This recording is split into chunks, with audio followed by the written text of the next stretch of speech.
آج ہم ایک ایسے موضوع پر بات کرنے جا رہے ہیں جسے امت مسلمہ میں کثرت سے منایا جاتا ہے، اور وہ ہے عید میلاد النبی۔ اس کو منانے کی اصل وجہ رسول اللہ صلی اللہ علیہ وآلہ وسلم سے محبت اور خوشی کا اظہار بتایا جاتا ہے۔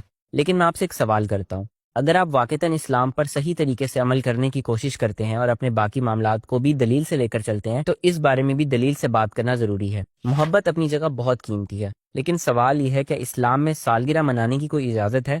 کیا آپ نے کبھی کسی مستند عالم یا کسی معتبر دلیل کو دیکھا جس میں کہا گیا ہو کہ آپ اپنی سالگرہ منا سکتے ہیں؟ تقریباً ہر مسلمان یہ بات مانتا ہے کہ اپنی سالگرہ منانا دین میں جائز نہیں۔ تو پھر ہم ایک ایسی چیز کو جو عام انسانوں کے لیے بھی جائز نہیں، اپنے پیارے نبی صلی اللہ علیہ وآلہ وسلم کے ساتھ کیوں جوڑتے ہیں؟ اب اس کے تاریخی پس منظر پر بھی بات کر لیتے ہیں۔ عید میلاد النبی کا عمل دراصل 4 صدی ہجری میں فاطمی حکمرانوں کے دور میں مصر سے شروع ہوا اور آہستہ آہستہ دیگر علاقوں میں پھیل گیا۔ اس کا قرآن و سنت یا ابتدائی نسلوں کے دین سے کوئی تعلق نہیں ملتا۔